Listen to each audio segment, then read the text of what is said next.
Easy now. Papa got things making headlines. Come down. Ooh, you make my high come down. Always tripping when you come around. I'ma have to cut you off, like right now. You see, I don't want to drive me. You can say that for your mama. Maybe you should smoke some. Me try the marijuana. I was never you good. The vibe was straight. Showed you a couple of things and they ain't finished change. I treated you right. Everything was a gift from a time to your bag and the color on your lip. Yeah, you plenty of. Welcome to the Seahawks Man-to-Man podcast, powered by Blue Wire. Shout out to the new company. My name is Michael-Shawn Dugard. You guys know where to follow me on whatever Elon Musk is calling that app these days. My @ name has not changed, @ Mike Dugard, MikeDugar. Shout out to everyone who is listening or watching or whatever on our YouTube channel. Seahawks Man-to-Man is the name of the channel. Seahawks Man, the number 2 man. Thank you so much for all the love and support, whether it's on our post-game show or it's on our standout plays of the week. We really appreciate all of that. And while I'm talking now, go ahead, hit that like, hit that subscribe. Even if you usually listen on audio, just go on to YouTube, hit it anyway. It helps us out, and we appreciate that. Thank you. Thank you. Chris, go ahead and talk to him. Merry Christmas, everyone. I hope you guys are having a great holiday and spending time with your family. But outside of that, I want to thank you guys, again, as Mike just alluded to, for rocking with us throughout this whole season as we come on for what?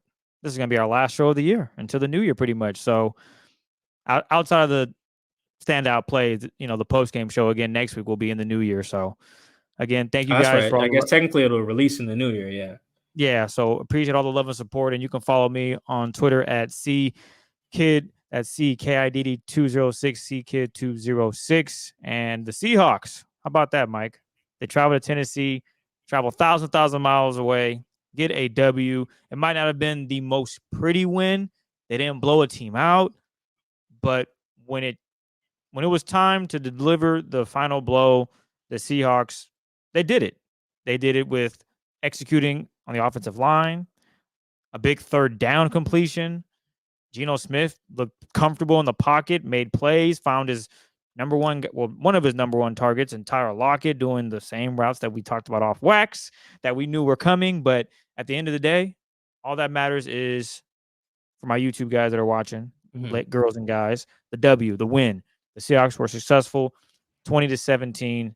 Scary. I'm sure a lot of you guys had your hands on your chest, trying to breathe and wondering, can they get it done? Are they going to lose? Mike was telling me that he was getting texts from the homies, talking, 3 certain texts that just summed up the entire season. Maybe, Mike, you should share what those messages were just to draw the listeners into what exactly I'm referencing in regards to just how the game was going. Yeah, man, Seahawks fandom is stressful. I feel sorry for you guys sometimes. No, I do, for real. That stuff it don't look fun. It doesn't look fun. Like the results are sometimes probably great. Not sometimes. I'm sure they've been great more often than not under Pete. But it just doesn't look fun. Like, for instance, this is from one of my homies. This is a 3-text run here at 2:38 p.m. So this is probably in the fourth quarter. The game ended at like 3:00 here. So yeah, that makes sense. The first text says, "This is setting up for Carroll's worst loss ever, I think." This is at 2:38. At 2:39, it says, "After all the hard work last week, if they F this, nah, man, enough." And then 26 minutes later, I didn't respond to any of these because I was working, obviously. 26 minutes later, I get another text that says, "Phew, what a win." So in a row, it's Pete Carroll's word loss. Man, screw this. After last week, oh man, we won. got it done. That is Seahawks fandom in a nutshell. And as a Coug fan, you see I'm wearing my Coug hat right now. And in Nashville, as a Coug fan, I understand some of those pains. It's not the same pains. Coug fans aren't exactly Coug games don't go the same way the Seahawks games do, but Coug fandom is not fun. I can only imagine what you guys be going through. I just loved I got back to my phone and I was like, wow, man, that is fandom in a nutshell. You're ready to just throw Pete off a bridge. And then all of a sudden it's like, ooh, that was great. Oh, thanks, so stressful. Yeah, they did get it done. Speaking of Pete, they got it done. Beat the Titans 2017. I don't know if we said the score, but funny, same score as the Monday night game too. Very, very spooky. It's like just what Pete Carroll would want. Have Drew do it one week and then have Geno do it. Same score, everything. Speaking of Pete, though, when I was walking to the locker room in Nashville today, all I could think about was Pete. I'm usually thinking about how I'm going to frame my stories and everything, what questions we're going to ask, what guys I want to talk to, yada, yada, yada. But today in particular, I was really thinking about Pete, in particular what he said on December 1st. That was the day after the Cowboys game. So he lost to the Cowboys, flew home, did a Zoom. I don't know if I was on the Zoom because I was traveling, but this question and this answer from Pete stood out to me from that Zoom on December 1st, the day after the Cowboys lost. Here it is. Pete, you said on the radio this morning that when you guys get to the playoffs, you're going to be a tested team. And I don't mean this to come across flippantly, but what makes you think right now you're a team that's going to be in the playoffs? I just believe we're of that caliber. We have to find our way through it and get there. I don't know that there's enough games. Maybe there isn't. Maybe we run out of games. I don't know. But we're going to have to make some big noise here in the next couple weeks, and then we got to just keep on going. We will be hardened. We will be competitively battlefield tested as well as you could be prepared. And I think all of that will add to it if we keep growing with it. If we keep taking the proper steps forward. That's the way I'm seeing it. And it's only one shot at a time, but a month from now, we will have been through everything that you could go through and get in preparation for a playoff opportunity. Now, whether we had enough wins, I don't know. We'll see what happens. We'll see how it goes. I loved that. A little long-winded. I loved thinking about it, though, in today, because at the time, I even tweeted that clip, and you guys notice I haven't tweeted many press conference clips this year because I found it so fascinating, and I almost basically wanted to archive it so I could find it later too. That if he was right, I wanted to be able to get back to it fast. That's part of why I tweeted it selfishly. But the other part was I was like, in my head, I'm like, first thing was Tim Booth is who asked that question, works for the Associated Press. Kudos to Tim for being like, dog, you think you're a playoff team? What are you smoking? What film are you watching? He did that. Tim did that in the nicest way possible, too. Prefaced it right and everything. I just loved it, though, because it's what needed to be asked in that moment. Because at the time, they had lost 3 straight, and it was just like, when you make the playoffs, what do you mean when? You mean if? And Pete he's like, he walked the definitiveness back a little bit and was like, oh, who knows? Maybe we don't make it. But anyway, that was the first thing. The second thing was, all right, I know Pete believes that. Do the other guys. Because everyone else believe that not only are they going to get there, but when they get there, the battle scars that they acquire along the way are going to have them right when it's time to be right. And I was thinking about that because, in essence, the Philly game was a playoff game. You lose that, your season's over. Like, your season's basically over. I don't care what the numbers say, season was over. You can ask some guys in the building. They knew if they lost that, it was cooked. Pete probably won't admit that. But he probably knows, like, man, if they had lost 5 straight, lost to Philly, Monday Night Football at home, they were cooked, right? So the season was essentially a playoff game. Drew goes, and gets it done. Defense does its thing, right? So that's part one of Pete being like, okay, wait a minute, maybe getting your butts whooped and losing close did get you guys right. Maybe those guys did believe. And you come out to Nashville, you got Geno back there instead of Drew, and you do it again, and it's the same formula. Looking much more like Pete Carroll ball. And Chris, I talked to guys before the Eagles game, on and off the record, but I really just only wrote about the guys on the record. They were very adamant to like, no, Mike, even if we lost 4 straight, we're pissed about the 4 straight. We ain't lost the locker room. Pete still got it going. Like, and we still believe. We got to go do something about it, but we still believe what this old guy's talking about. No one called him an old guy. That's my thing. But like they said, they still believe, because I know people will probably be like, Mike, who called him old? That was me. I answered that commentary myself. Anyway, the gist of it was I talked to guys, again, on and off the record, that were making it clear in ways that I know how to parse through, whether they were BSing me or not. They believed, right? They believed in the messaging. They believed in what this guy was saying. Old guys and young guys believed that. And then they go out and have the Eagles game. And so they played like they believed. They didn't just talk it, they walked it. And they did it again.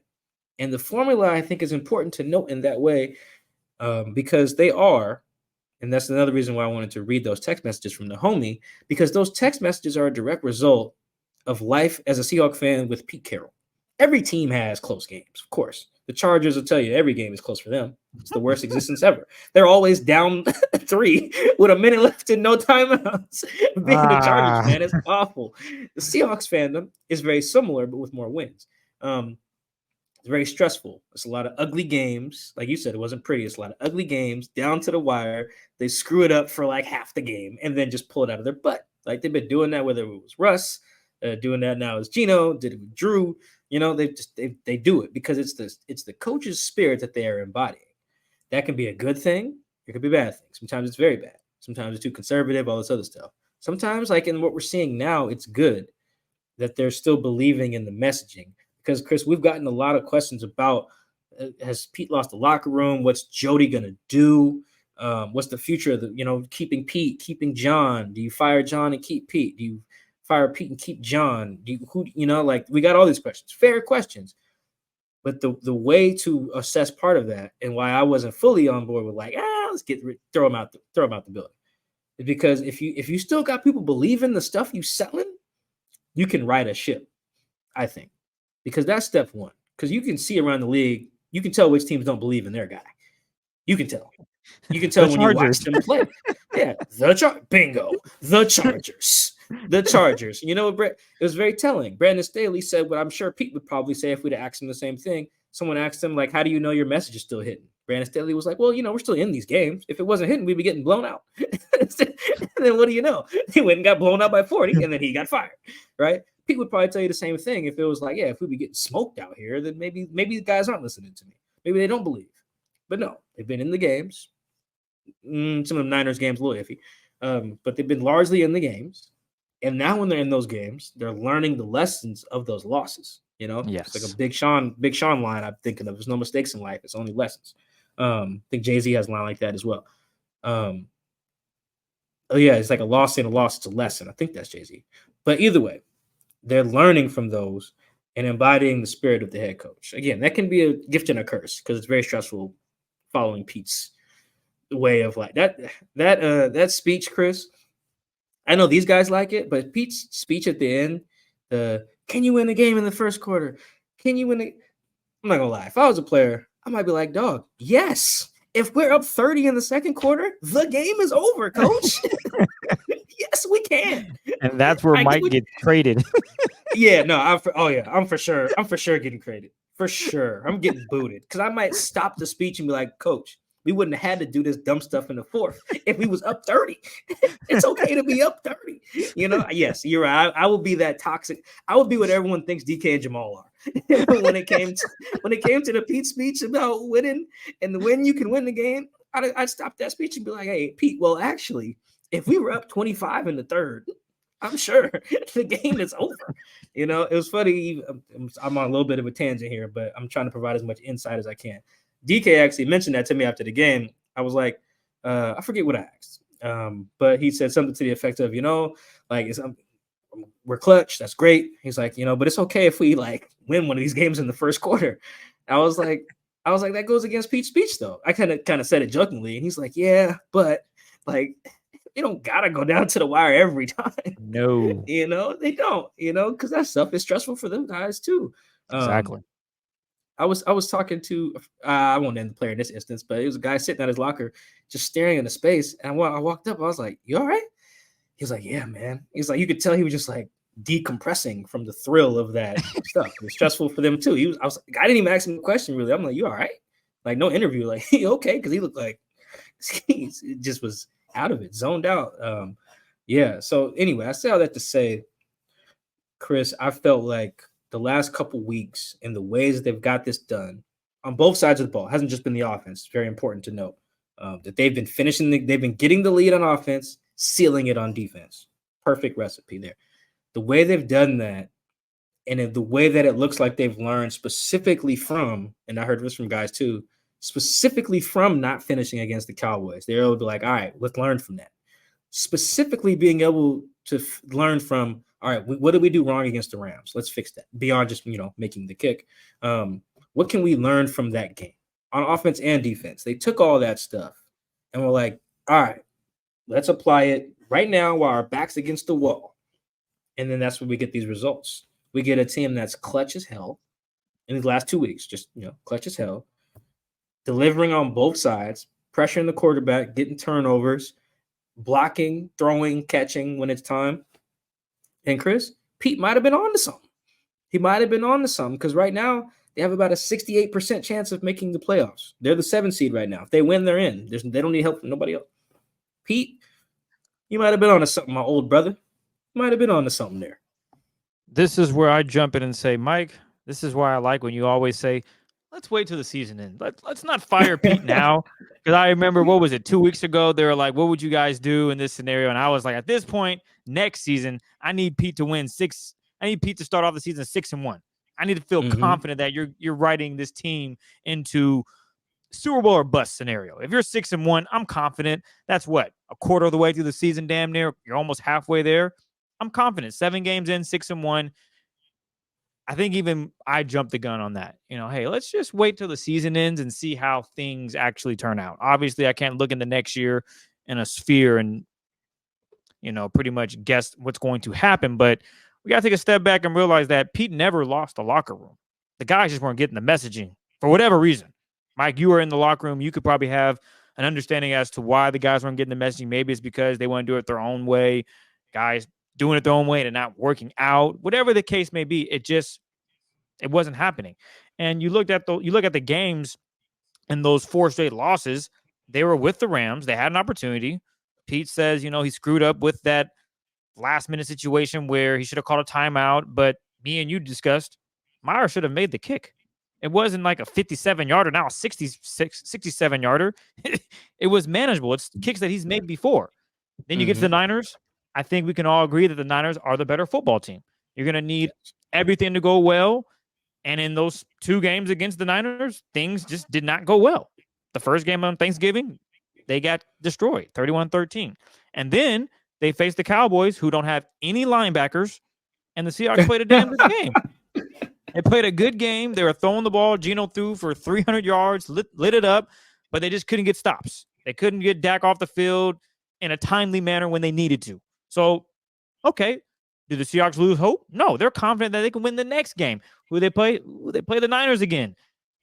Unfortunately, the Niners just have their number this season. Things can change next year, but the messaging, what they learned from the previous games, they applied that to, the Seahawks are playing Philly. And what they were able to do, they got turnovers. Shout out Julian Love. He had 2 of them, 2 interceptions.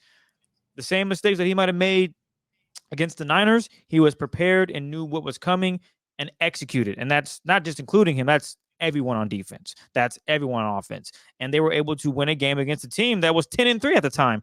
Now, albeit you can say, Chris, they didn't play nobody. You can say that about a lot of teams. The Seahawks, had they played that many people prior to this gauntlet? Well, the Eagles had one of the tougher schedules in the league, though. That is true. But they beat on some, teams that, okay, the Seahawks probably could have beat them, but we're not discussing that. The thing is, I'm going back to your point, Mike, in regards to the battle wounds that Pete addressed, and they'll be battle tested. And yeah, we watched film, and I had questions. I didn't think this would be a playoff team, but here we are, and they have a 60% chance to make it. And especially, obviously, that win on Monday night last week against the Eagles really propelled them because that was an NFC team. Unfortunately, getting swept by the Rams doesn't help you. But if you can win out, you really give yourself a chance, especially when Detroit won, Minnesota lost, who you're in a tiebreaker with because they are, 7-8 now? They lost. No, now the Seahawks are just in position. If they beat the Steelers and beat the Cardinals, that's it. They're in. Yeah. They're in now.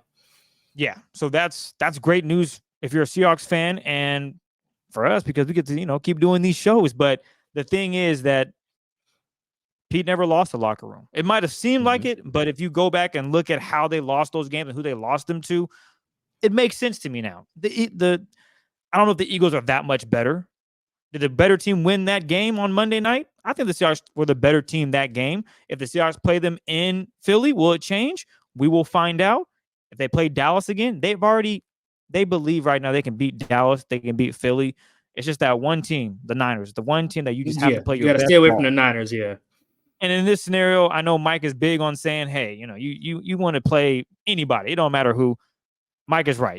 If you can escape the Niners and not have to play them, that is spectacular. Maybe like if you make it to the conference, the NFC Conference Championship, maybe that, obviously you're going to have to play them eventually, but you want to put yourself like, okay, it's Super Bowl.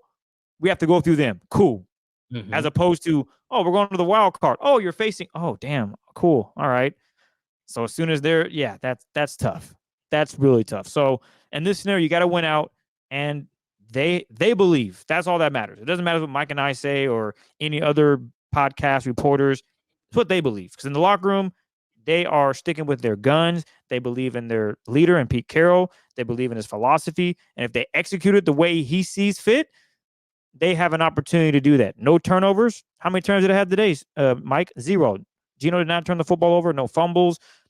The game was executed perfectly. Obviously not a blowout win against a team that's struggling, and they didn't have their starting quarterback in Will Levis, but they got after the quarterback. Huge sacks at the end of the game. Great plays. Big key moments. Guys stepped up. JSN, great catch on 3rd and 12. 3rd down, and to be honest, they had been struggling, but they finished, would you say, Mike, 7 of 13, just shy of, what, I want to say that 60%. So they had a rough start early in the game when it was at one point, if I'm not mistaken, they were 2 of 5 on 3rd downs. And by the end of the game, they are 7 of 13.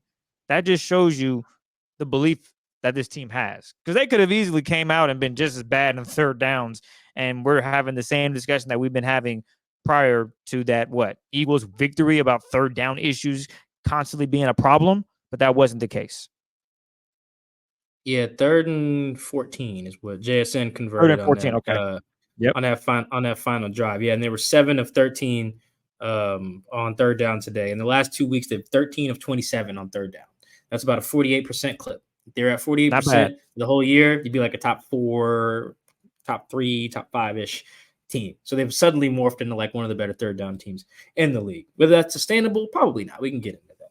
But yeah, I think the big thing is like the benefit I can provide from not just watching the game, but kind of talking to people who play it, some of the coaches as well, is that there was always a feeling of, we can do this. We don't have to panic. There's no panic. The gray-haired man is not panicking. We are not panicking. All he's asking us to do is do what we've been doing, but do it better. And that's really, like, they've switched a few things. But by and large, guys are blocking better. Guys are catching the ball. Throws are on time. So calls have been a little better. Tackles are being made. It's some of the stuff is not huge schematic adjustments, little stuff here and there. Mostly, hey, man, run with your guy. Don't get caught for illegal contact. Tackle the ball carrier. Fill your gap.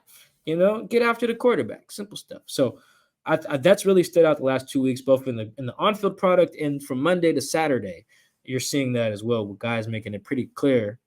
Oh, man, we took our lumps. We didn't want to, but we took our lumps. And we learned from that. We didn't panic because of who was leading us. And then that trickles down. It starts with Pete, and it trickles down Shane and Clint, and then it trickles down to the position coaches and the leaders like Bobby and Geno and Tyler and DK and all the other position group guys, Jay Reed and D-Lou. And then it spreads to all the young dudes. I thought JSN's messaging after the game, but I talked to him after. He was like, yeah. Well, first thing I was like, is your knee all right? I was like, how you hit the one spot that was concrete? He was like, yeah, what the hell? That was crazy. I'm glad he's okay, because that looked awful. Anyway, then the second thing we talked about was like, yeah, we really value what Pete has to say. Like, he's been here before. He's done it. We trust that he knows what he's talking about. And that's important because, again, you can look around the league. There's plenty of teams that had their season on the line these last couple weeks. Some of them have folded. Not just lost, but they folded. The Seahawks, win or lose, have not folded. And that's pretty important, particularly when you talk about whether you want the gray-haired guy and John to still run this thing. Because one of my things we talked about, Chris, before we get to the questions is, do people still believe in the building? Because if you believe you can achieve type thing, and you're kind of seeing how that works. Because they have the talent. Talent's not an issue, which is why I'm not really big on getting rid of John, I guess. Because talent ain't an issue. They got talent. You looked at today, like, oh, look, it's JSN, then it's Tyler, then it's Colby, then it's DK, like, and then it's Ken busting around. Like, they can do whatever. They got the talent. Are we showing the clip here? Oh yeah, it's the game winner. Thank you. Sorry, forgot about this. Shout out to Colby Parkinson, man. Like, you were just seeing players being used how they're supposed to be used in this whole game. We're looping the game winner, but even before this, you got the JSN catch, you got the DK catch, but like Look at this. Look at this touchdown, dog. This is really not even nothing fancy. This is our guy is 6'7". The other guy is 5'11". We don't do great at math, folks, but we know 6'7" is greater than 5'11". So we're just going to throw it to that guy and let him go make a play, right? And imagine that. Imagine planning for the Seahawks and thinking, all right, cool. They got number 11. They got number 16. They got number 14. That's already enough to handle. And then they're like, you know what we're going to do? We're going to job a play for number 84. Stop that. And they couldn't, man. They couldn't. That's just, that you can see it. You can see it starting to come together, man. And that was a third down play, by the way. More third down execution. Chris, what we got here? We got another third down play we're about to show. Yeah, so silly me. I should have, obviously, when I talked about JSN, the big play, put it nice to just bring it up. But you also mentioned it again. So bringing it back, here's these exact play I was referencing on 3rd and 14. So obviously, the Seahawks have been, if you cross this week out, last week against on Monday Night Football, the Seahawks have just been horrendous on third down. You would watch this and think, they're not getting this. No, hey, Geno's going to get sacked. They're going to be incomplete pass. There's going to be holding. Everything that can go wrong will go wrong. But on this play, that's not the case. Look at this. Look at I just let I have nothing to say. Clean pocket, man. I don't have words for you. It's just beautiful. Love it. Look at that. Guys getting tossed around. Who was that? Was that the center just throwing some dude out the way? I mean, you just can't make this up. Oh, he falls, but whatever. I don't care. Don't great matter. throw, great with a clean pocket, Geno can do this stuff. This is why we've been on this show very proponents of King Gene over there, because when he gets a clean pocket, bro is accurate. Clean pocket. He hit JSN on the nose right there, man. Like on the type of routes. We're getting to JSN's routes, but yeah, you can just see that they're executing so much better, so much cleaner. The game winner was just that was great. The game winner, Chris, as you pointed out, I think you tweeted, is a version of learning a lesson from the Bengals game, and I see you got that queued up too. Yeah. So in this scenario, it's three wide receivers, 11 personnel, 3 right. So you'll have JSN in the closest to the defensive lineman there. He'd be your 1. Then number 2, you have Ty Lockett, and then outside DK, that's 3. If you want a number 1, 2, 3, that's how you do it. And then you got Kobe at the top of your screen, who was 1-on-1. So in this scenario, the Seahawks are like, dude, 6'7" Kobe. I forget who that corner is, but it don't matter. He ain't over 6'1". I think it's the rookie deep Turner. So while you're talking, I'm gonna look up his height. Okay, maybe I'm wrong. He might be. It don't matter. 6'7" versus anybody. The Seahawks will take that. But the problem here is the offensive line. They were doing a lot of shuffling at this time. The offensive line wasn't as good as it is now. And as you watch this play develop, Geno has no time. Now, obviously, there were other options, but I really believe that he was looking for Kobe, but he didn't have the time. He gets crushed. He doesn't get the ball out. You can see 1,000, 2,000. Hello. That's not enough time. Whereas the game winner is executed perfectly. And I just clipped it all together, and you can see 1,000, 2,000. I mean, it don't even matter. The window is there. The ball is there. It's touchdown. So you can see that, as Pete mentioned, they've worked on this play a lot. Obviously, this was week 6. It's now week 15. Math tells me that's a 9-week difference. It's perfectly executed today on Sunday against the Titans. That's what you want to see. Progression as the season goes on. And they were able to execute that play from week 6. They learned their lesson in that loss. They figured out, okay, we have to just protect Geno. If we can protect Geno, he'll have an option. He should have Kobe wide open. Obviously, it was a different route, but the biggest thing, it was the same concept. They had one-on-one with Kobe. They liked what they were seeing. Yeah, we're going to throw it up. Mike, how tall is dude? And against the Bengals? 5'11". 5'11". So, to be honest, it was almost schematically the same thing. One-on-one, 5'11", 6'7". Math tells me, throw it to your 6'7" guy. I have no problems with that. Especially if, the ball wasn't the greatest, but do you have to throw a great ball to a guy that's 6'7"? Not really. You just put it anywhere near him. He should come down with it. Just put it higher than the guy that's 5'11". Really, that's the only goal. Throw it out the gym, baby. Make your guy go and get it. Unless he's Nate Robinson, he's not getting that. So, kudos to Shane Waldron for calling that play, bringing it back again. I'm sure they probably tried to run it before, maybe not for a game-winning touchdown as we saw Sunday against the Titans, but I love the execution of it. I love the call. I have no problems with it. And I'm interested to see on the all-22. I'm assuming Ty Lockett or DK were doubled on that play. So even if there were other progressions, I don't know if it would have been able to get the ball to DK or Ty. I probably would have ended up with JSN, who also has a couple of game-winning touchdowns himself. So all I have to say, lesson learned. All right, you see how I brought that in there? Oh, I'm a wizard at this, I guess. But again, it's that time. Twitter questions. We got quite a few. Mike, are you ready to get to those? I am. Let's do it. All right. So again, we want to thank you guys for asking all the questions. We appreciate all the love and support. This first one comes from Adam the Redhead. What can Seattle do before the postseason to shore up the offensive line? Nothing they really can do. These are their guys. However, I do think it's been better. I tweeted a clip of, because sometimes I tweet clips just so I can archive them and go have like evidence of them later so I can find them. Like I tweeted a clip of Charles getting beat on the first sack, and then I see, Arden Key was offsides. And then he was offside again, I think on like the next play or something like that. And they called it. Yeah, and they actually called it that time. And then you look after that, it was mostly fine. Like the tackles have been playing really well. We got asked the question about the offensive line after the Philly game. And I think I mentioned that they played really well in tackles. The film backed that up, by the way. They were money. I texted my homie who's an Eagles fan. I was like, bro, your man Hassan Reddick didn't even play. Like, I don't even know if he was out there. He didn't do anything. He was getting cardio. It was crazy. That's how good Abe and Charles were against Josh Sweat too. It was just in this. I have to go watch this again. I want to see all the other snaps that are outside of the Arden Key sack, because I bet you they probably look solid again. I don't know what you can do about the interior necessarily, but as Chris just showed in that 3rd and 14, hey, they gave Geno a clean pocket. Evan Brown just body slamming dudes to lose their feet. So, yeah, there's nothing they really can do, but I can't stress enough how much just having Abe and Charles back has made such a difference in the run game and the pass game, man. Those guys are doing what they need to do against some pretty good rushers, particularly against Philly.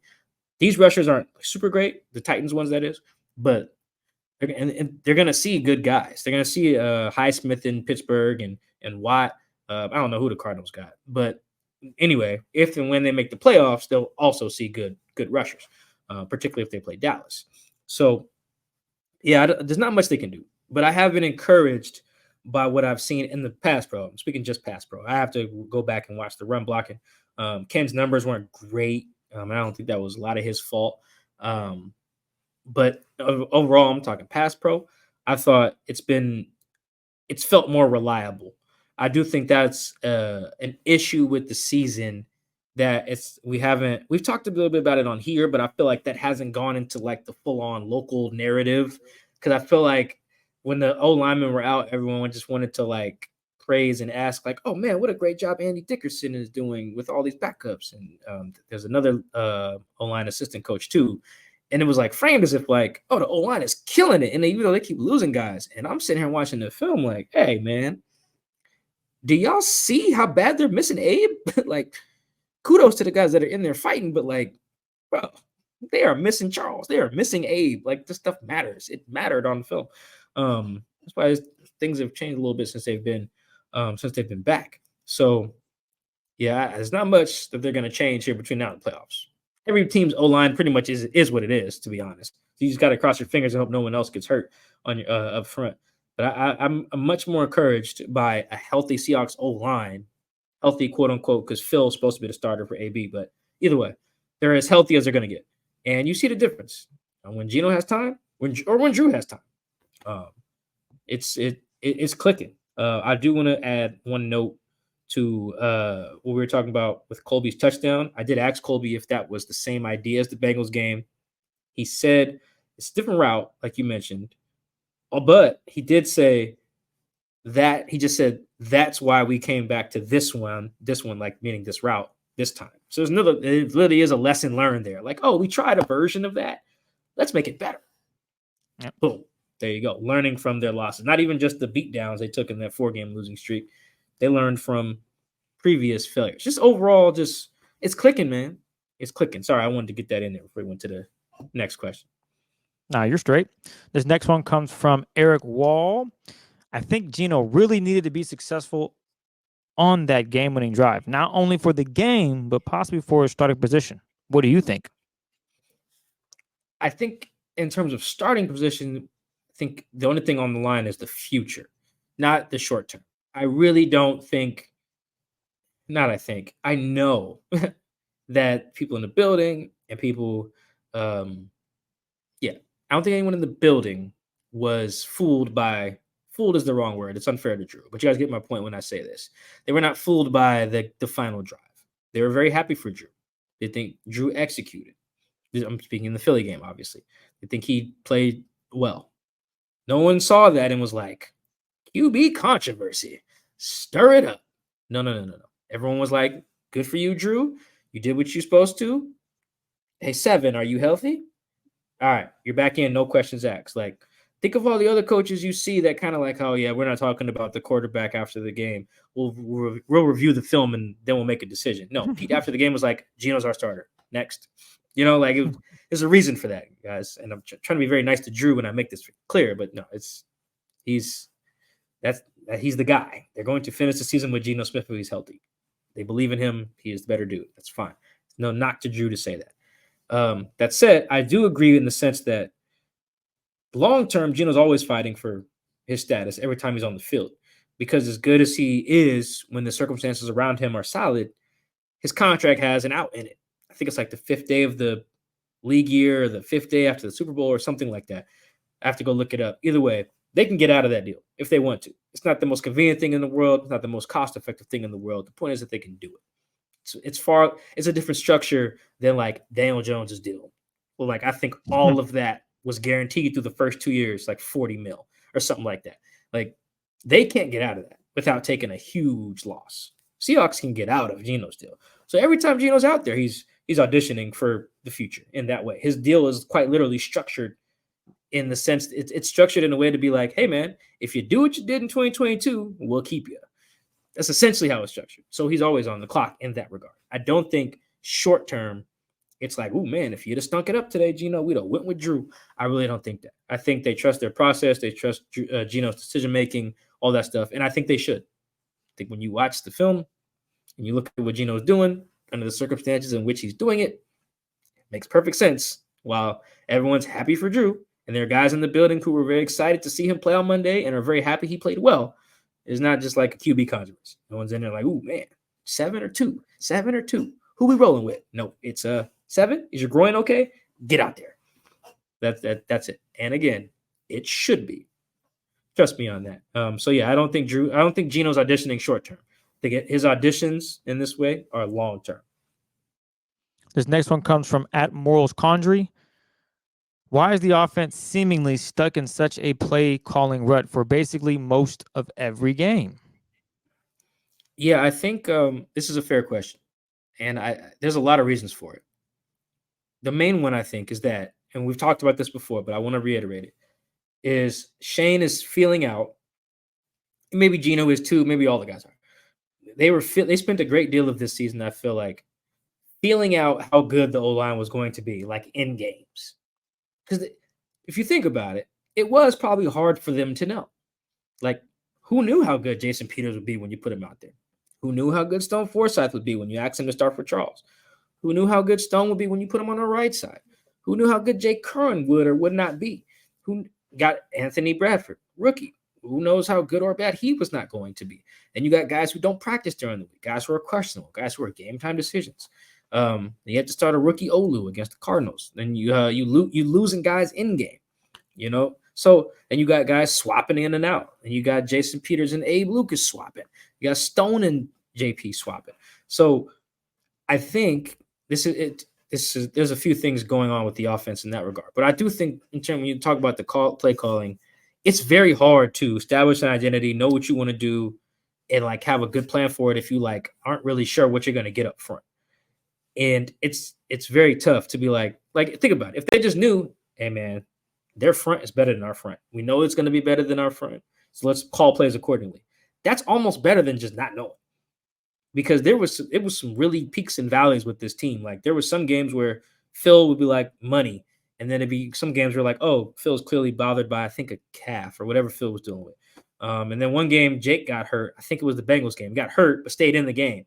But he was blocking like he was hurt, And then one game, Jake played really well. I think that was against like the Lions.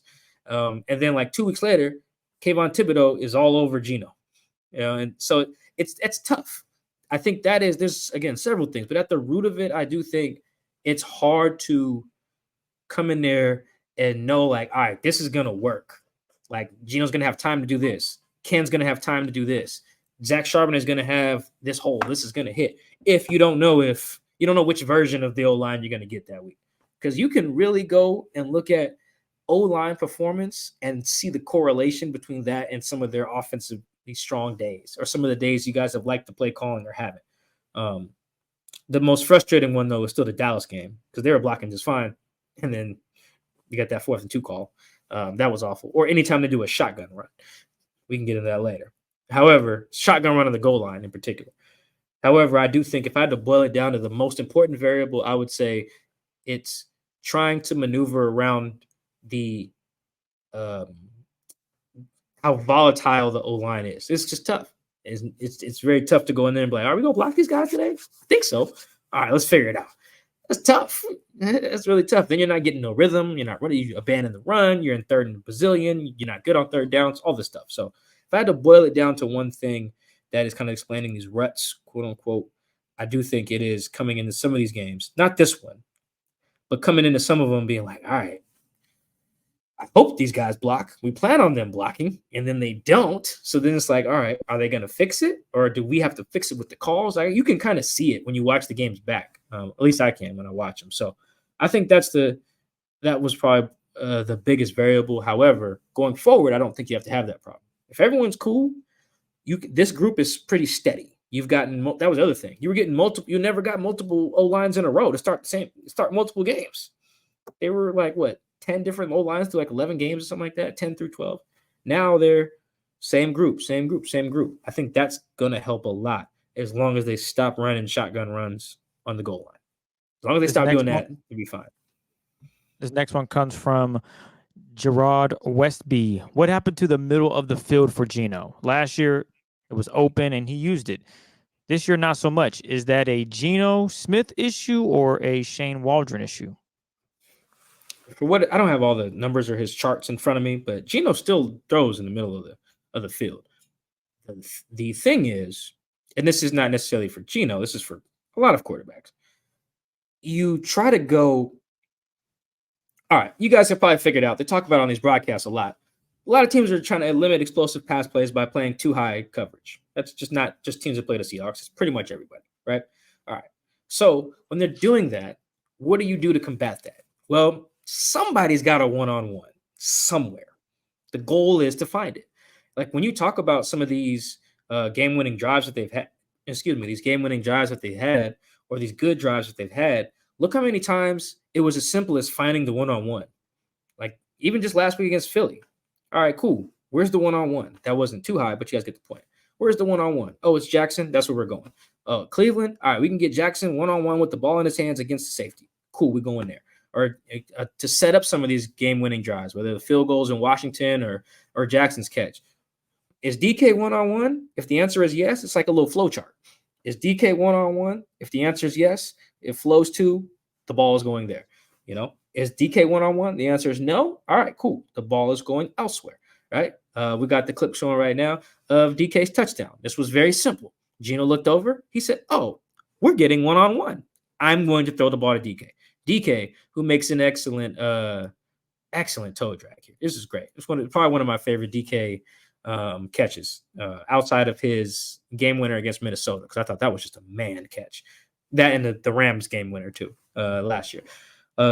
But I think that's, man, I can't stress enough how that is how you have to operate in today's game, passing wise. You want to hit the middle. Geno will throw to the middle all the way. The other teams know that too. So what can you do about that? Find your one-on-ones, particularly in crunch time. Like, again, I don't have all the numbers, but Geno's willingness to throw over the middle is still there. It's probably more of a Shane thing with the designs. Maybe that's a Sanjay Lal thing. He's the passing game coordinator. maybe guys aren't running the right routes. I've been told off the record a few times this year, like specific plays have been like, Mike, the reason this didn't work, so-and-so was supposed to be here. That's the play call, didn't work. So I don't want to isolate anybody and go through all those instances, but just know that that's happening as well. So it's a lot of things. But I think, again, finding the biggest variable, I think that Seattle's offense feels it has such good weapons that they're trying to find the one-on-ones, whether in zone or in man. You know what? That's actually a good plan. That's not a bad plan. Like today was a great example we just showed. All right, they're going to double DK. They may double Jackson. All right, they may bracket Tyler, put some underneath. All right, the one-on-one is Colby. So that's where the ball's going. You know, that's how it has to. Or maybe sometimes the one-on-one is Jake Bobo, and that's where the ball goes. Whoever. It doesn't really matter. So I think that was the plan last year too, to be clear. But after Geno has the year he has, you have to adjust to the adjustment. And I think for every team, whether you're the Chiefs or you're the Packers, Packers is a bad example. But if you're the Chiefs, the Bills, or whoever, you're always trying to find the one-on-ones. You know, that's why those drills at the Senior Bowl are so damn important. Because sometimes at the end of the day, when it's winning time, scheme's out the window. Can you beat the guy across from you? Cool, your team might win the Super Bowl. If you can't, and you're holding like James Bradbury, team loses the Super Bowl. You know, sometimes it really just does come down to, can you beat the guy in front of you? You know, so I think that is one of the many things happening is that Seattle's trying to find its one-on-ones, and I can't blame them for that because the way defenses are playing them, you got to take those opportunities and try to win on those. Brad is going to be sending you a DM saying chill on his name there, Mike. Oh, Bradbury. Oh man, he's got a bigger issue to worry about. Didn't somebody show up with a trash can with his name on it before the Seattle game? That isn't to say that he is trash. I don't think he is trash. Although Deebo Samuel thinks that. I'm just saying he got some haters over there. Oh, they're serious about it in Philly. What if they lose this Giants game? Never mind. Let's go on to the next question. Let's not spend too much time on the Eagles. This next one comes from Cody Marmon. What's the root of the red zone issues? Oh, what's up, Cody? Cody's a frequent question asker. Cody, this is simple. Run the ball, particularly out of pistol or under center. I went up to a player today. I said, dog, he's on offense. I said, I didn't really ask him. He was just letting me vent. I was like, what do you guys have what do you love about these shotgun runs in the goal line? What about your numbers? Or what are y'all seeing on film that I'm not seeing that'll think like, oh, the next one will work? I just don't see it. It takes too long to develop. You're limited in what type of runs you can call. It just doesn't. I just don't like it. Stop doing that. But in general, you have to run the ball well in the red zone. You have to. Look at all the good teams that are so good in the red zone this year. The Niners are really good. The Cardinals are really good. The Bills are really good. The Dolphins are really good. Those teams run the ball well, either with their quarterback or they just run it well in general, like the Niners do and like the Dolphins do. Like they know how to run it. The Ravens are a top 10 red zone team. They run it really well. The Rams are a top 10 red zone team. Kyron Williams scores 3 touchdowns every week. It feels like, I swear. It's Kyron Williams and Gus Edwards. It's like Kyron Williams, 1-yard touchdown run. Gus Edwards, 1-yard touchdown run. I feel like every week. It's crazy. But running, you have to, because the defense has an advantage in the red zone because the back line is essentially another defender. So how do you change the math back in your favor for the offense? Well, you got to be able to pound that rock. Or if you can run with your quarterback, that really changes the math too. But anyway, however you want to go about it, whether you're running Geno or whether you're running it to Zach or Ken, you just have to run it well down there. There's only so much routes and stuff you're going to do, particularly if you're not getting man. Like if they zone you up on the goal line, them windows are tight. There's dangerous throws. Stuff takes a long time to develop. You know, it doesn't take that long. Handing it to your back. You know, that's for real. That's going to be the key. That's always been the key down there. I've been asking guys about that on the record and off the record for months now. Run it down there and run it well. Don't just run it in, to the guy's butt and fall on the ground. That's dumb. Run it well down there, because once you do that, it just opens up, man. They saved themselves today because I was ready to just start grilling Pete for them shotgun runs, Chris, before the Colby game winner. Shotgun run to Zach. I think they got 3 yards to their credit. Then they run another one, lose those 3. Then you're right back, 3rd and 5. I was just like, bro, what are you? I sit next to on road games sometimes Corbin Smith of SI or SI Maven, whatever the site's called now. You guys know Corbin. Me and him are always talking. Every time they get in the shotgun, we're like, dog, they're going to run this ball, aren't they? They're going to run it. I think Corbin used to be a running back and a running back's coach, so he really hates those. Anyway, Yeah, that's the thing though, Cody. Run the ball in the red zone. Avoid those negative plays. Run the ball well. And if you do another shotgun run, Shane, like you're gonna get people showing up at the VMAC with trash cans that say Shane on them. For real, you'll get the James Bradbury treatment. You keep doing that stuff. Don't do that to the Steelers. Steelers got like a top 10 red zone defense. They will make you pay for that stuff. Do not do that to them. You remember Tony Tone, the music group? Yeah, where none of them's names are Tony. True. Correct. This next one comes from Quentin Tyn, Quentin Tin, and Quentin T Espanol / over the top EN. He wants to know. I thought that's called like a tilde or something. I forget what that's called. Hey, Quentin, give me game on what that is. I don't remember clearly. After 3 seasons, why aren't we seeing more of the setup and counterpunch style of play calling from Shane Waldron? Well, Quentin. This is a great question. I think it's a fair one, and it goes back to what we were just talking about. So I love the sequencing here.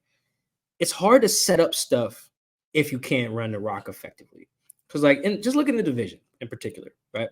The Sean McVay offenses, both the version that they're running now with Stafford and the version that they ran with Goff, and then look at whoever Kyle Shanahan has back there. The way they set stuff up is largely based off the threat of running it because they run it so well. We just showed a play. I think this was either on our standout plays or in our postgame show. I'm pretty sure it was standout plays after the Niners game where we show that they ran a play and it worked, and they ran a similar version of it, got Tariq to bite up, and then they get the George Kittle touchdown, right? Like that's how you set up stuff. You can set up certain stuff with passes. We've seen them do that, but it's just much harder to do that over the course of a season.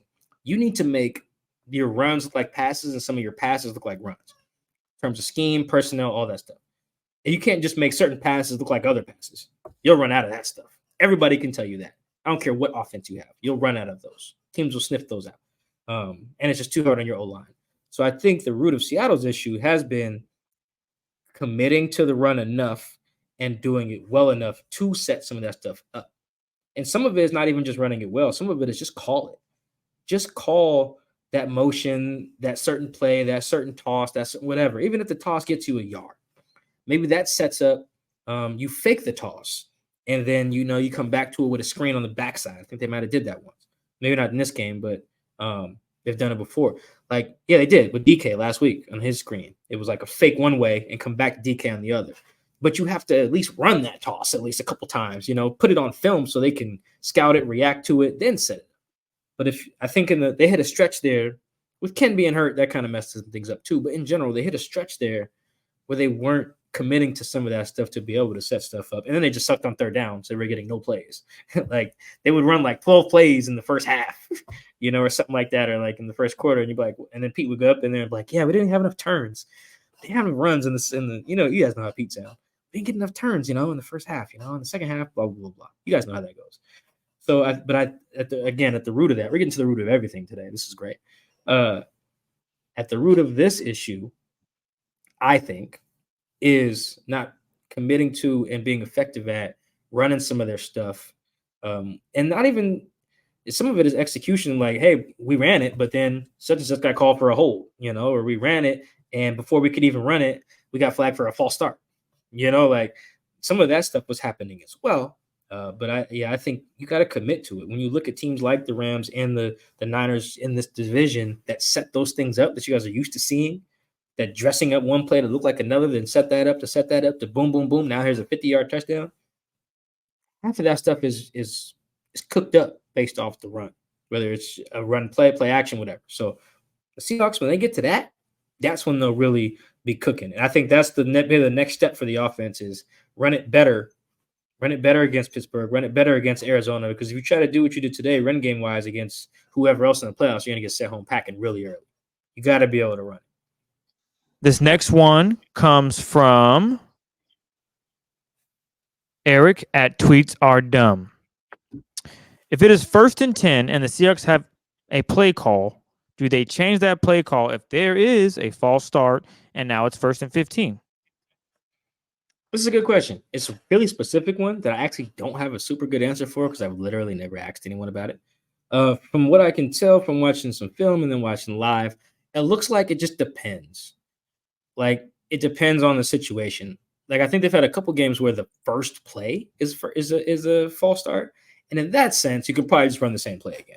Like I think was their first snap today a false start? I want to say, or one of them. I think it was like one of their first snaps in the game. Let's see. Let's look at the first play. Oh no, Ken ran it on the first play.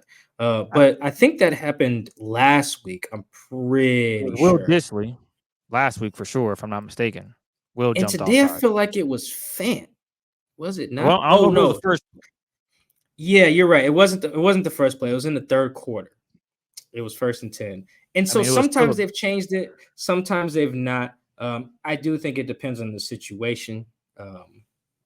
Yeah, I think it really depends on the situation. That's a good question, though. I'm going to try to dig into that one. They probably won't tell me on the record, because if you tell me on the record and I run it, or if I ask it in a press conference, then the other team knows that too. So now if you do get a false start, they know, all right, the same play is coming. So that's a competitive disadvantage. So I'll try to get that answer for you guys off the record. That's a good question, though. But right now, I just think it depends. But don't let me forget. Let me find an answer to that. That's a good one. This next one comes from Ryan Turner at Turns44. How has JSN progressed through the season, and how much higher is the ceiling? Oh man, Chris, can you do me a favor while we're talking this through? Can you just loop the 3rd and 14? I just love that so much. I just love it so much. So I love this 3rd and 14, and the other catch that Jackson had. It was a 3rd and 10. It was a slant. It was in the third quarter. It was on a 3rd and 6 that he picked up 10 yards on. And what I love about both of those is they had Jackson coming toward, like, across Geno's face earlier in the year. And we talked about this, I think, either at the bye week or after the Giants game or something. You guys are really worried about JSN, and rightfully so, by the way. His production, you guys are worried about. And one of the things we talked about when I went back and looked at some of his routes was, bro, why do they got him breaking towards the sideline? Those are the Tyler routes. They had JSN running the Tyler routes. And I call them the Tyler routes because, as you guys know, you watch the games. Tyler catches a bazillion out routes a game. He's really good at it. I don't even know why they thought he didn't catch the one today. They had to review it. It's a sideline route. You know Tyler caught that. Y'all just wasting our time. But anyway, the question was about JSN. This is how he gonna cook. Like, he can win those downfield one-on-one joints too. He's good at those. But the slant, this one today, you guys remember there was that Eagles one. It was like a dig from Drew Lock. It was like 3rd and long. That he can do that stuff. Have him come across. Now you can't have him do it every time because the other team pick up on that. But more often than not, this is what he can do. And he's tough to guard, man. And when he got drafted, he was understandably labeled like a 3rd option, which makes sense. They had Tyler, they had DK. That's perfectly fine. But what they can do on 3rd down that is so useful with JSN, and it seems like they are getting it currently and executing it well, is that on 3rd down, he can be a 1st option. On 3rd down, you don't have to go like, all right, the play is for Tyler, but if it's not there, we'll look to DK, and if it's not there, we'll look to Jackson. You'll get sacked thinking like that. No, you can come out on like 3rd and whatever, whether it was this, I don't know if he's the first read on this play. I think he is. You can come out on a play like this where it's like, it's got to have it.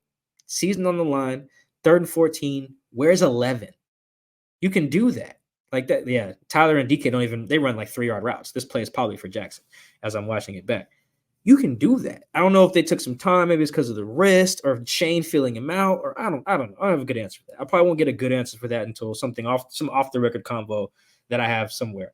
I probably have to call someone for that. But you can just feel the difference. Have him, the way he can just beat guys across their face pretty consistently, and he's not afraid to go over the middle, which is great for a smaller dude. Like, that's huge. It seemed like it took like a month to figure that out. It feels like they got to the bye week, self-scouted, and were like, hey, Jackson, is your hand okay? The one you broke? Yeah, coach, it's fine. All right, cool. We're about to change everything for you now. Watch this. And they still do a good job getting him on the perimeter with the screens. I loved the screen. Look at me, Chris. I said I love the screen. What is the world coming to? What is the world coming to? I said I love the screen. I did. I love the screen on the first play of the final drive. It gets a completion. It's easy. Gets the ball in one of your playmakers' hands. You avoid a negative playoff rip. I love that. love the whole thought of that. Anyway, I think the first play of Drew's drive against the Niners was also a screen to JSN. I just love that. So I love they get him on the perimeter as well. You still get him downfield when he gets the one-on-ones. And then when it's money time, you realize, hey, man, he going to beat somebody across their face. I don't know when they came to that realization. Again, I think it was probably the bye week. At least that's when they started doing it. Yeah, man. I think JSN has largely been this guy the whole time. I just think how they've kind of decided to deploy him and the realization and the trust that they can go to him in the gotta-have situations, that probably took some time, which makes sense. He's a rookie. But once they got that trust, it was showtime. And you can just see it. From the Bengals game on, he's been very reliable. He's been very, very cash. And that's been huge. Wish it would have happened in the Dallas game. But he's as just the part he's responsible for, he is cash. And the more they go to him, the better it'll be for the offense. This next one comes from Chris Leeper. Am I just being pessimistic that I'm not excited about the Seahawks winning? It's the Titans on Sunday.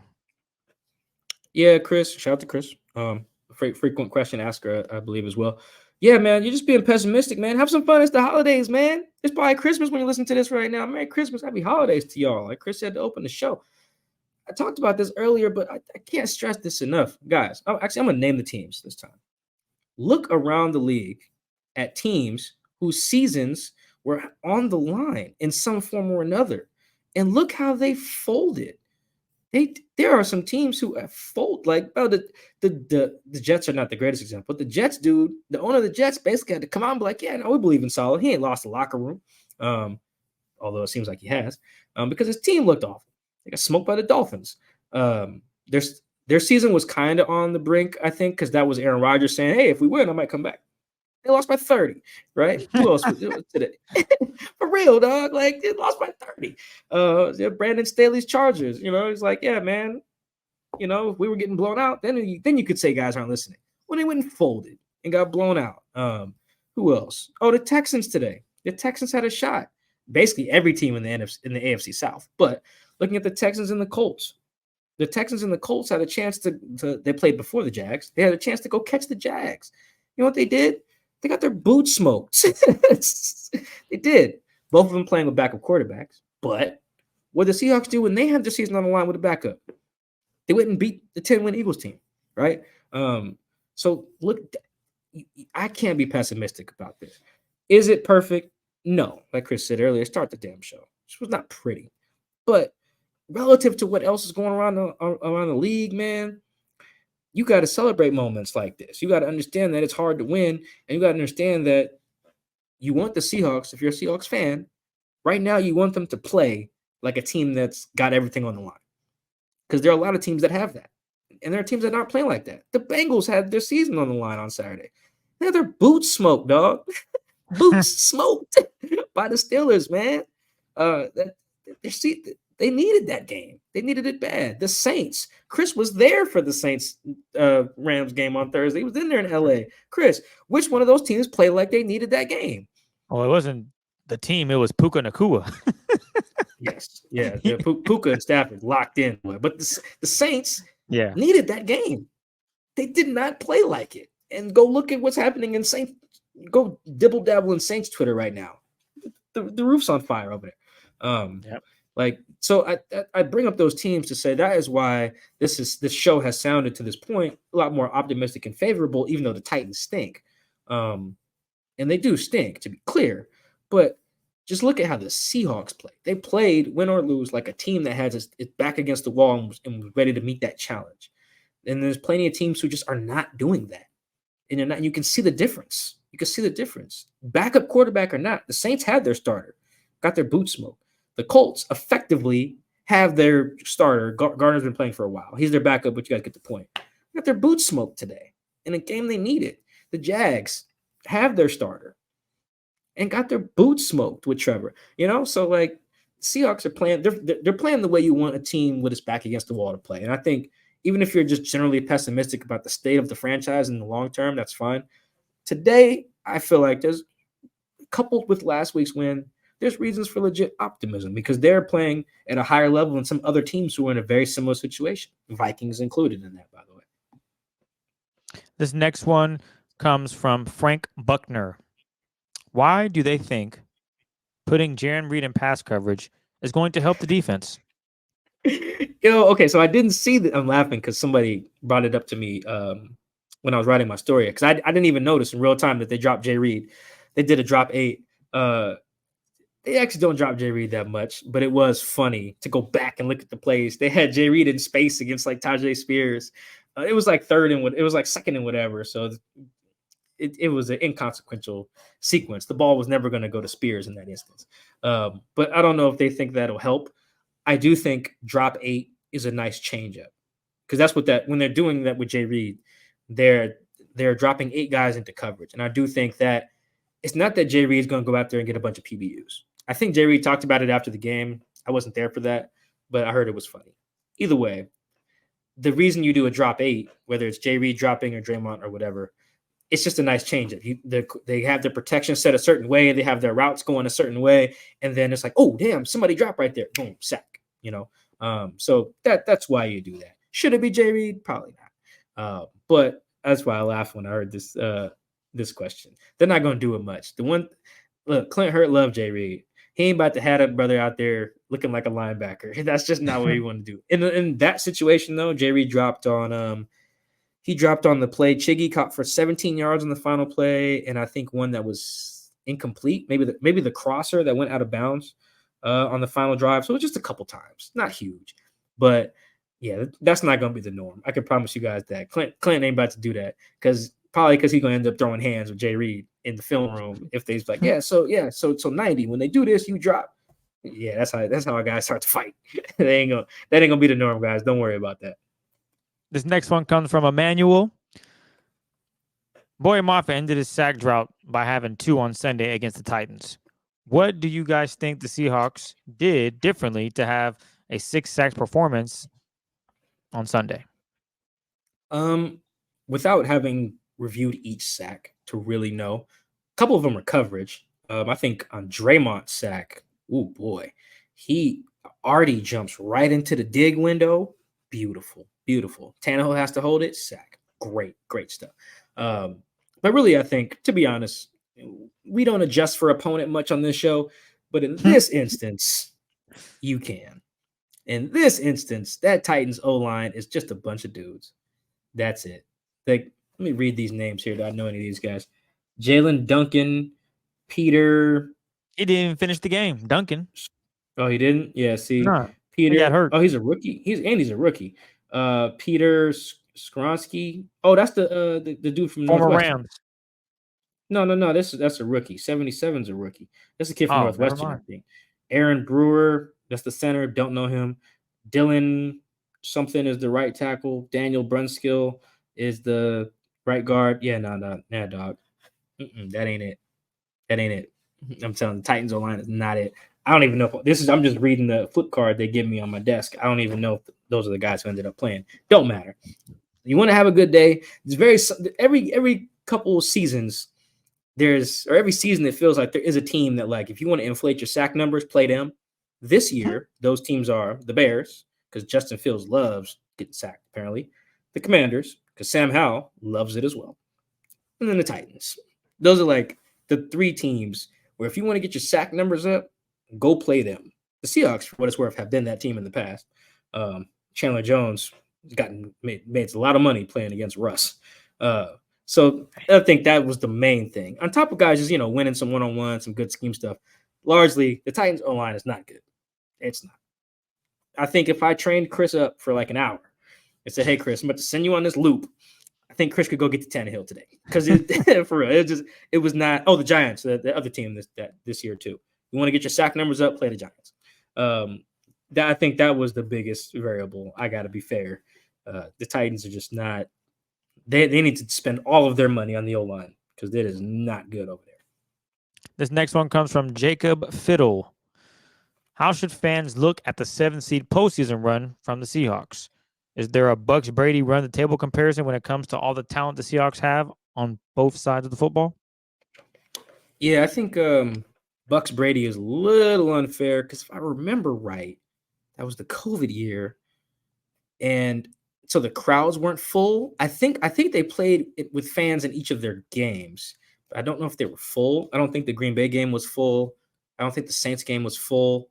And the Commanders playoff game wasn't full, I don't think either. So that's the tough part about going on the road is usually those environments. But if they're not, if it was COVID-y, it's a little weird.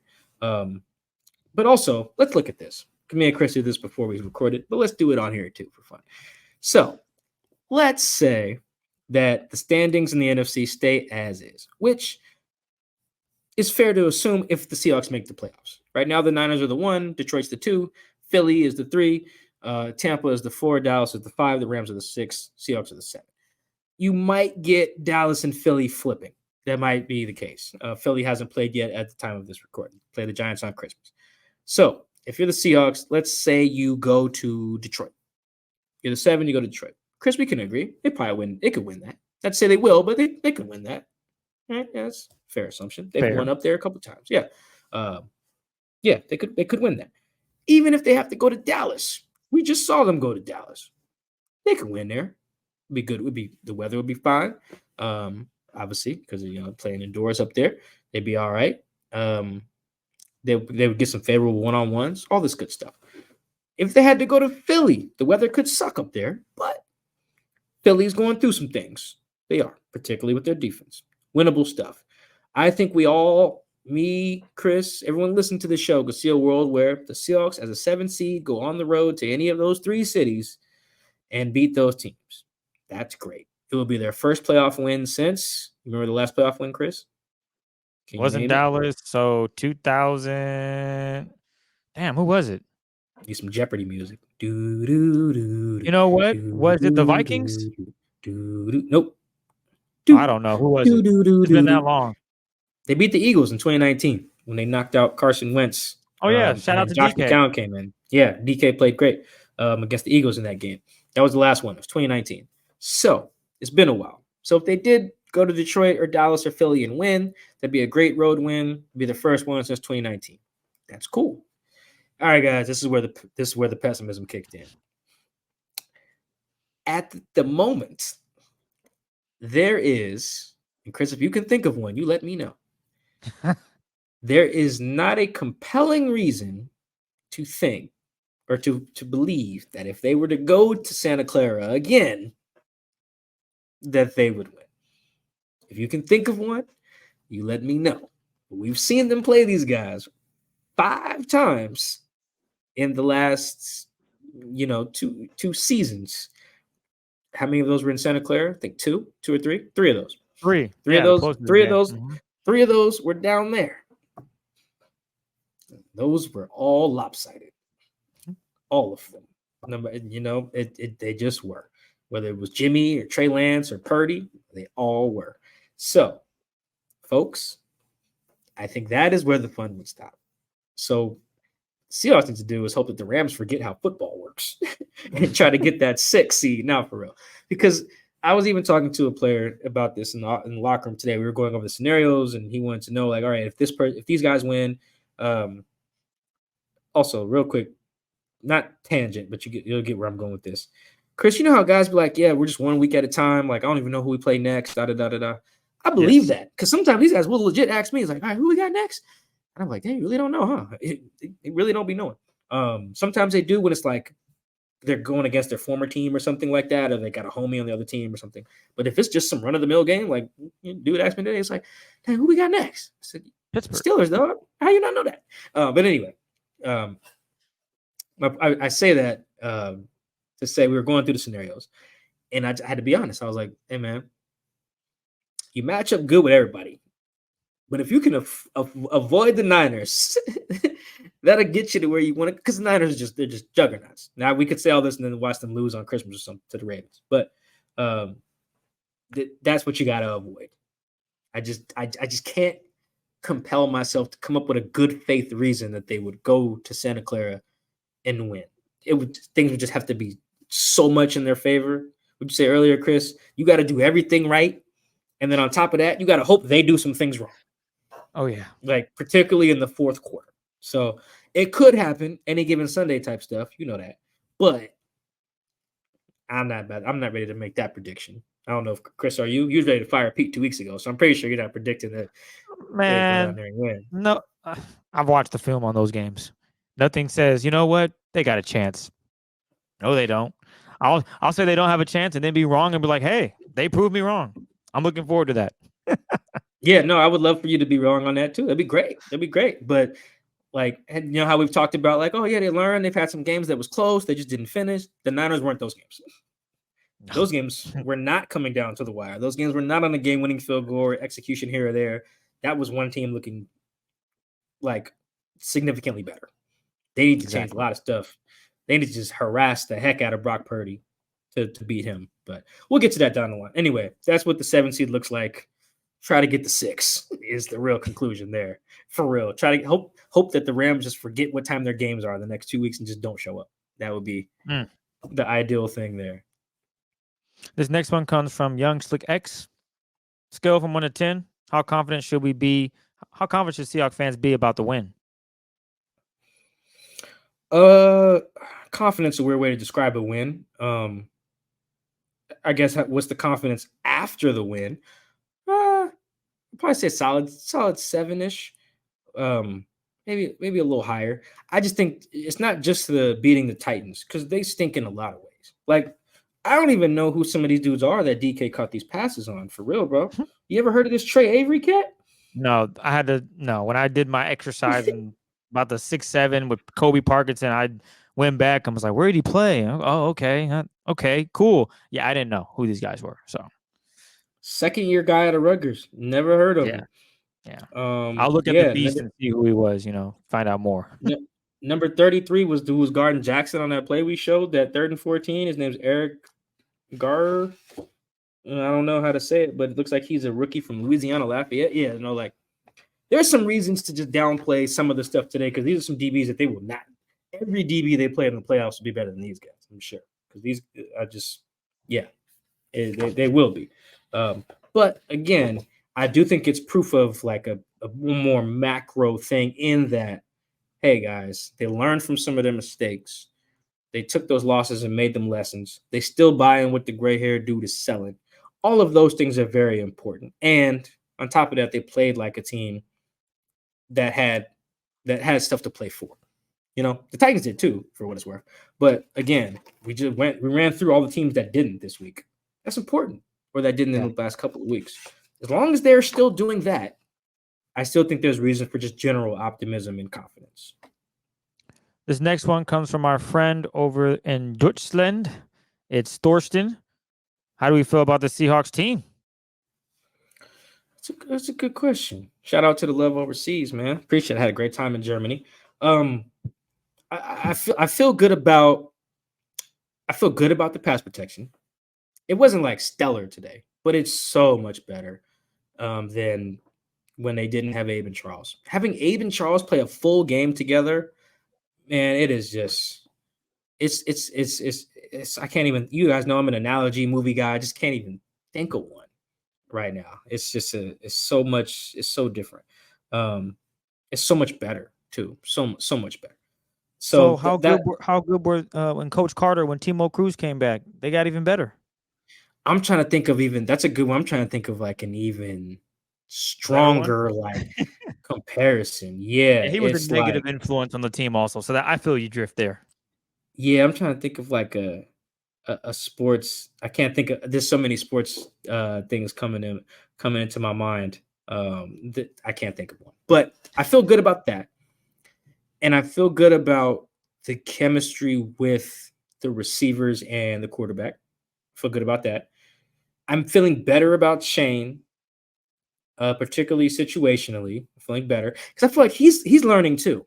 He's learning too. I'm not sure how many of you guys are watching Hard Knocks with the Dolphins, but like Mike McDaniel, the coach, he calls the plays over there. And like he held himself accountable for some bad play calls, I want to say against the Titans, and particularly in the red zone. He gave a full-on speech like, yo, this was a trash play call. He went on this whole thing about how he didn't get it done. Now, he went back and called another goal line fade today, I heard, which is crazy. But the point is, sometimes the play caller has to learn too. There's just natural growing pains for those guys as well. And I think Shane's going through those too. He won't be as open about those as like some of the players are about theirs, but you can see it with Shane. JSN's probably the best example. At least that I think that's the best example. So yeah, I feel okay. I really feel like to get where you got to go, you got to be good on third down, rush the passer, and avoid the 49ers. That's Chris. That's kind of where I'm at. Those are like the main things. You do those, got a chance. You got a chance because the 49ers, boy, there's a juggernaut over there. Well, this last one comes from Elliot Greason. Do you know of any good blood pressure medication? Can we tell them to score points early? Oh, man. Yeah, guys. So what I would probably advise during these Seahawks games, because I want you guys to watch, I want you guys to enjoy them. I want you to be emotionally invested because when you are, it makes it more fun. I'm not saying that in a mean way. Being emotionally invested in a sports team is fun. Again, I'm wearing a Coug hat as we record this, so I understand the pain. I do. What I will say is maybe don't drink because that makes it seem like you'll be overly emotional. If anything, Facts. I don't know. I'm not sure if we can like encourage drug use on here, but like it seems like baby. Yeah, that's true. Yeah, go ahead. Yeah, if you want to smoke, that seems like the way better way to go to watch a Seahawks game. Relax. You can be in more control, be a little closer to Zen. I don't know, maybe do some yoga at the 2-minute warning.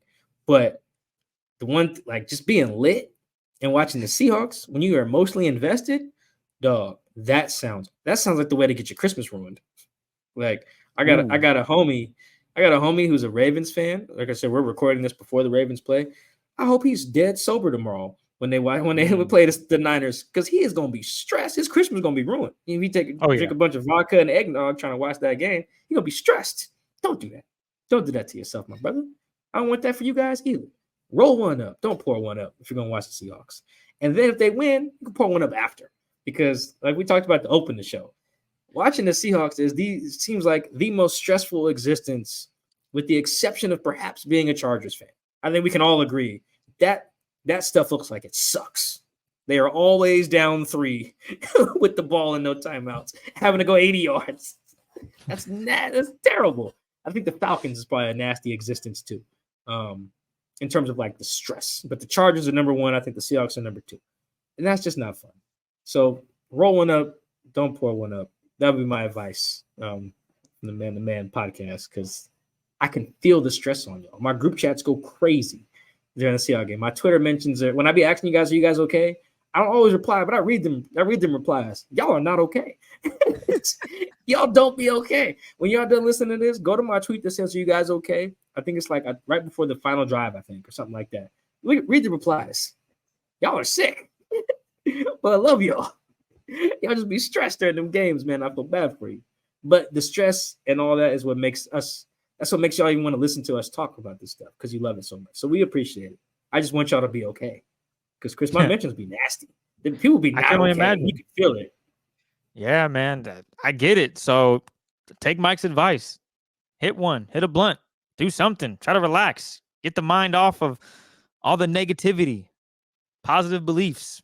Play some music in the background. Maybe that's another thing. Don't have the broadcast playing. Yeah, music. Have some music playing in the background. Get active in the house. Maybe go vacuum for 5 minutes. Come back. Game over. Seahawks won. Things like that. Keep your mind off the game so much so you're not so stressed. But that'll do it for our show, man. We want to thank you guys for rocking with us on this Christmas Day and throughout the week. We hope you're having a wonderful Christmas with your friends and family. We'll catch you guys. I don't know. We got a busy week ahead, but we'll figure it out. If anything, we'll have our standout plays. We should do standout plays. Yeah, standout plays. We got a lot. We got a lot of options this week. A lot of good options. You know why?